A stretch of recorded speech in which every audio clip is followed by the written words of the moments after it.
Roulette act, Satyagraha and Jallianwala Bagh massacre. अब इसमें हम जो सबसे पहले कर रहे हैं वो है रोलेट एक्ट, जहां एक तरफ जो गवर्नमेंट थी उसने कॉन्स्टिट्यूशनल रिफॉर्म्स की एक कैरेट जो सामने लटका रखी थी, कहने को बहुत ही अनसेटिस्फैक्टरी थी, वहीं दूसरी तरफ उसने डिसाइड किया कि वो अपने आप को बहुत ज्यादा एक्स्ट्रा ऑर्डिनरी पावर्स से जो है लेस कर लेगी, ताकि कोई भी अगर उसके खिलाफ आवाज उठती है या इन रिफॉर्म्स के खिलाफ तो वो उसको दबा सकती है।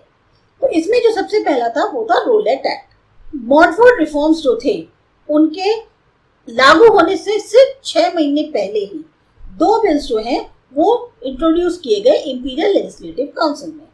अब एक बिल तो वैसे ही ड्रॉप हो गया, लेकिन जो दूसरा था वो एक तरह का एक्सटेंशन था defence of India regulations act 1915 का। इसको जो है पास किया गया मार्च 1919 में। ऑफिशियल तौर पर इसको कहा गया एनार्कियल एंड रिवॉल्यूशनरी क्राइम्स एक्ट, पर बहुत पॉपुलरली ये जाना जाता है रोलेट एक्ट के नाम से। ये आधारित था बेसिकली उन रिकमेंडेशंस पे जो कि पिछले साल की गई थी इंपीरियल लेजिस्लेटिव काउंसिल को, और ये करी गई थी रोलेट कमीशन के द्वारा। इसको हेड कर रहे थे ब्रिटिश जज सर सिडनी रोलेट, और ये बेसिकली इन्वेस्टिगेट कर रहे थे जो सिडिशियस कॉन्स्पिरेसी हो रही थी इंडियन लोगों की उसको। अब ये जो कमेटी थी इसने रेकमेंड किया कि जो एक्टिविस्ट हैं उनको डिपोर्ट कर दिया जाए या इम्प्रिजन कर दिया जाए बिना किसी ट्रायल के लिए 2 साल के लिए, और कोई भी अगर ऐसा न्यूज़पेपर, सेडिशियस न्यूज़पेपर अगर हमारे कब्जे में आता है तो वो एक गिल्ट के एविडेंस के तौर पे देखा जाएगा। अब जो इलेक्टेड इंडियन मेंबर्स थे इंपीरियल लेजिस्लेटिव काउंसिल के लिए, उन्होंने जो है इस बिल के अगेंस्ट वोट किया, लेकिन क्योंकि ये माइनॉरिटी में थे इसलिए इनको ओवररूल कर दिया गया ब्रिटिश नॉमिनीज के द्वारा। तो मोहम्मद अली जिन्ना, मदन मोहन मालवीय और मजहर उल हक ये उस टाइम पे इलेक्टेड मेंबर्स में थे और इन्होंने प्रोटेस्ट में रिजाइन कर दिया। ये जो एक्ट था ये अलाउ कर रहा था कि पॉलिटिकल एक्टिविस्ट का जो है उनके ऊपर ट्रायल किया जाए बिना किसी ज्यूरी के, या इम्प्रिजन कर दिया जाए बिना किसी ट्रायल के। इंडियंस को अरेस्ट कर लिया जाए विदाउट एनी वारंट, सिर्फ जो है एक सस्पिशन के उस पे कि ये बलवा या कुछ कर सकता है उसके सस्पिशन में इनको पकड़ लें। फिर सस्पेक्ट्स के ऊपर जो ट्रायल किया जाए वो चुपचाप किया जाए ताकि वो कोई भी लीगल हेल्प ना ले सके। एक स्पेशल सेल था जिसमें 3 हाई कोर्ट के जजेस थे और वो करते थे ट्रायल इन किन्हीं भी सस्पेक्ट्स का, लेकिन उसमें ना तो कोई कोर्ट ऑफ अपील थी उस पैनल के ऊपर। ये लोग जो है पैनल एक्सेप्ट करता था एविडेंस, उन एविडेंसेस को जो कि नॉट एक्सेप्टेबल थी इंडियन एविडेंस एक्ट के अकॉर्डिंग। जो लॉ थी हेबियस कॉर्पस की, जो कि आधार थी सिविल लिबर्टी का, वो कुछ टाइम के सस्पेंड कर दी गए। जो ऑब्जेक्ट था मेन गवर्नमेंट का वो रिप्लेस करना था ये जो रिप्रेसिव प्रोविजंस थे war time defence of India act 1915 के, इनको परमानेंट लॉ से रिप्लेस करने की इनका मेन ऑब्जेक्टिव था। तो जो वॉर टाइम रिस्ट्रिक्शंस लगाए गए थे freedom of speech and assembly के, वो दोबारा से जो है एक तरह से री इम्पोज कर दिए गए इंडिया के अंदर। स्ट्रिक्ट कंट्रोल था प्रेस के ऊपर, और गवर्नमेंट ने अपने आप को आर्म कर लिया था बहुत ही वैरायटी ऑफ पावर्स के साथ, ताकि जो अथॉरिटीज है वो डील कर सके अकॉर्डिंगली। उनके अगर कोई चीज लगती है वो टेररिज्म में आती है, रिवॉल्यूशनरी टैक्टिक्स में, तो वो उससे डील कर सके, इसलिए उन्होंने अपने को बहुत सारी पावर्स दे दी। कैप Satyagraha against the Rowlatt act, first mass strike. अब जहां एक तरफ इंडियंस जो हैं वो एक्सेप्ट कर रहे थे या एक्सपेक्ट कर रहे थे कि अब उनको जो है सेल्फ रूल मिल जाएगा रिवॉर्ड के तौर पर, क्योंकि उन्होंने जो है अपना योगदान वॉर में दिया है, लेकिन बदले में उन्हें मिला क्या? उन्हें मिले मॉन्टफोर्ट रिफॉर्म्स जिनका बहुत ही लिमिटेड स्कोप था और एक बहुत ही दमनकारी रोलेट एक्ट। तो इंडियंस को इससे लगा कि हम जो है हमारे साथ धोखा हुआ है। गांधी जी जो सबसे आगे जो है चल रहे थे, जिन्होंने बढ़ चढ़ के कॉपरेशन ऑफर किया ब्रिटिश वॉर एफर्ट्स में, या जिन्होंने कहा कि हाँ आप रिक्रूटमेंट करिए इंडियंस का ब्रिटिश इंडियन फोर्सेस में, उनको जो है सबसे ज्यादा धोखा हुआ। उन्होंने माना कि रोलेट एक्ट जो है वो एक ब्लैक एक्ट है, और ये भी आर्ग्यूमेंट रखा कि हर किसी को जो है पनिशमेंट नहीं मिलना चाहिए उस रिस्पॉन्स में कि किसी ने एक अकेले पॉलिटिकल क्राइम किया है, उसके लिए सबको क्यों पनिशमेंट दिया जाए। गांधी जी ने जो है मास प्रोटेस्ट बुलाया ऑल इंडिया लेवल पे। अब वो जानते थे कि उन्होंने देखा था कि कॉन्स्टिट्यूशनल प्रोटेस्ट जो है वो तो रिप्रेस कर दिया गया, तो इसीलिए उन्होंने जो है ऑर्गेनाइज की सत्याग्रह सभा, और इसमें इन्होंने जो है शामिल किया जो यंग मेंबर्स थे होम रूल लीग के, उनको और पैन इस्लामिस्ट को। अब इनकी जो फॉर्म्स थी प्रोटेस्ट की वो क्या थी? एक तो था nation wide hartal, fasting of prayer, civil disobedience against specific laws और अरेस्ट हो, कोर्टिंग हो या इम्प्रिजनमेंट हो। तो सिचुएशन जो है वो पूरी तरीके से बदल चुकी थी। मासेस जो थे उनको एक डायरेक्शन मिल गया था कि अब हमें कैसे एक्ट करना है, बजाय अपनी जो भी व्यथाएं हैं उनका वर्बल एक्सप्रेशन बोलने के।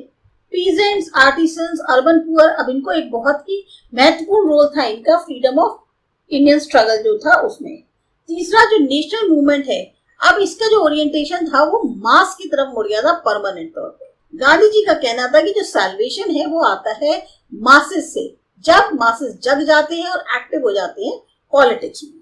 तो सत्याग्रह जो है उसको लॉन्च होना था अप्रैल 6, 1919 में, लेकिन उससे पहले लॉन्चिंग से एक बहुत बड़े स्केल पे वायलेंट एंटी ब्रिटिश डेमोन्स्ट्रेशन हो गए कलकत्ता, बॉम्बे, दिल्ली और अहमदाबाद में।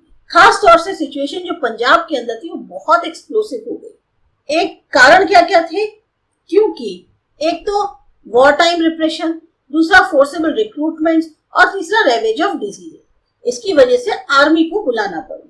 तो कह सकते हैं कि अप्रैल 1919 जो है उसमें सबसे बिगेस्ट और वायलेंट एंटी ब्रिटिश अफसर देखने को मिला 1857 के बाद।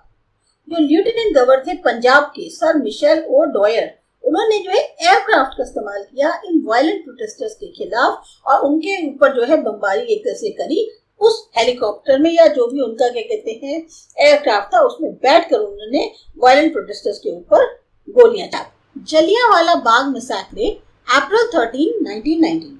अमृतसर जो है सबसे ज्यादा बुरा प्रभावित हुआ वायलेंस। शुरुआत में कोई भी वायलेंस नहीं था, कोई प्रोटेस्टर्स जो है तो नहीं करा जा रहा था। वो जो प्रोटेस्टर्स थे उनके द्वारा कोई भी वायलेंस नहीं करा जा रहा था। सिर्फ प्रोटेस्ट जो दिखाने का तरीका था कि इंडियंस जो है वो नाखुश थे ब्रिटिश के बिट्रेयल से, तो वो लोगों ने शॉप्स शट डाउन कर दी थी, नॉर्मल ट्रेडिंग हो रही थी और रात में जो है सड़कें बिल्कुल खाली थी।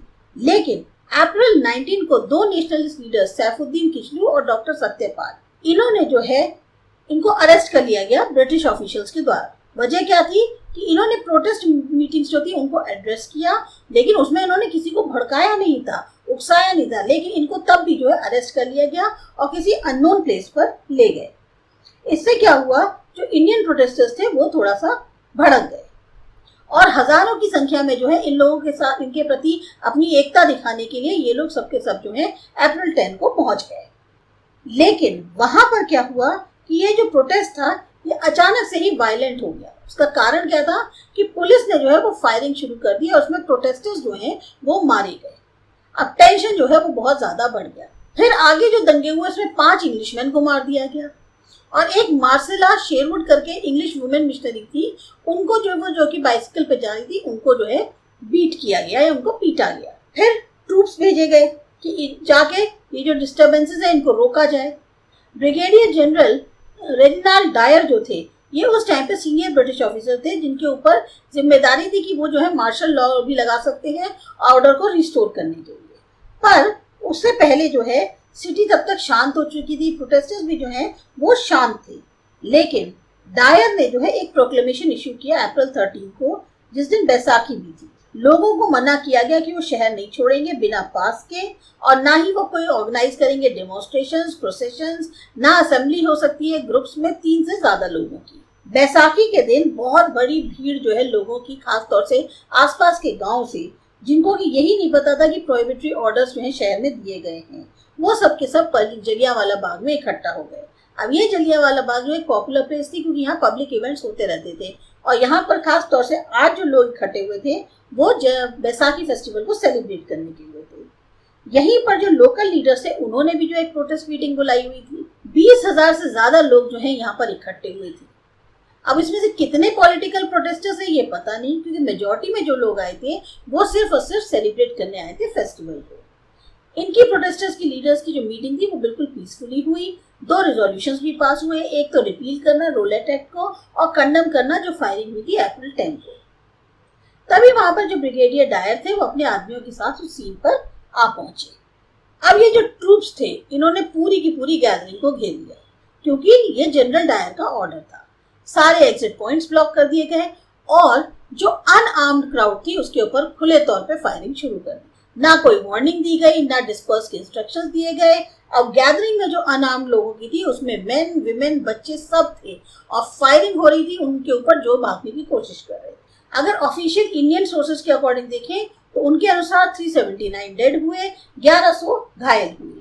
इंडियन नेशनल कांग्रेस के एस्टीमेट के अनुसार 1500 इंजर्ड हुए, 1000 से ज्यादा घायल हुए, मारे गए, जबकि जो टोटल बुलेट्स फायर्ड हुई वो 1650 थी। इसके बाद जो लोग अमृतसर के थे उनके ऊपर जो है अनसिविलाइज्ड ब्रूटलिटी जो है वो की जाने लग गई। पंजाब में जो है मार्शल लॉ लगा दी गई थी। अब जैसे इंडियंस जो है, एग्जाम्पल के लिए देखा जाए कि इंडियंस को मजबूर किया जा रहा था कि वो अपने पेट के बल उस जगह पे रेंग के निकलेंगे जहां पर इंग्लिश मिशनरी का कत्ल हुआ था या उनको मारा गया था। पूरा का पूरा नेशन जो है वो स्तब्ध था। रविन्द्रनाथ टैगोर ने अपना नाइटहुड की जो पदवी मिली थी उसको जो है त्याग दिया प्रोटेस्ट में। गांधी जी ने अपना टाइटल जो केसर हिंद मिला था उनको ब्रिटिशर्स के द्वारा उनके काम के लिए बोअर वॉर में वो छोड़ दिया। गांधी जी बहुत ज्यादा ओवरवेल्ड थे इस टोटल वायलेंस को देख के और उन्होंने अपना मूवमेंट जो है विड्रॉ कर लिया अप्रैल 18, 1919 में। तो डायर ने एक तरह से ये इंश्योर कर दिया कि शुरुआत हो चुकी थी एंड ऑफ ब्रिटिश राज। जो कुछ भी अमृतसर के अंदर हुआ उसमें गांधी जी ने डिक्लेयर किया कि भाई कोऑपरेशन, ये जो सेटेनिक रेजिम है इसके साथ इम्पॉसिबल है। उनको इस बात का भी एहसास हुआ कि जो इंडियन इंडिपेंडेंस का कॉज है वो कहीं ना कहीं मॉरली सही है। तो एक रास्ता जो नॉन कोऑपरेशन का था अब वो तैयार हो चुका था। हिस्टोरियन जो एपीजे टेलर हैं उन्होंने जो है जलियांवाला बाग मैसेकर के लिए लिखा है कि ये जो एक डिसाइसिव मूवमेंट था जब इंडियंस जो है पूरी तरह से एलियनेट होना चाहते थे ब्रिटिश रूल से। जो घटनाएं घटी 1919 की उसने एक तरह से पंजाब पॉलिटिक्स जो रेजिस्टेंस की थी उसको एक शक्ल दी। जिस टाइम पे जलियांवाला बाग मैसेकर हुआ है उस टाइम पे भगत सिंह की एज जो है सिर्फ 11 साल थी। भगत सिंह की जो भारत नौजवान सभा थी उसके लिए ये जो मैसेकर था ये एक सिंबल के तौर पे था कि उसको मदद करेगा कि ये जो एपैथी है इसको ओवरकम करने में जो कि एंड से हुई है नॉन कोऑपरेशन मूवमेंट के कारण। दूसरी तरफ उधम सिंह, जिनका नाम था राम मोहम्मद सिंह आजाद, इन्होंने क्या किया, मिशेल ओडॉयर जो थे लेफ्टिनेंट गवर्नर उनको मार दिया और यही मिशेल ओडॉयर प्रिसाइड कर रहे थे वो जो ब्रूटल ब्रिटिश ऑपरेशन हुआ था 1919 प्रोटेस्ट का पंजाब के अंदर। इसके लिए उधम सिंह को हैंग कर दिया गया 1940 में और साथ ही साथ उनकी एशेस जो है वापस आई इंडिया 1970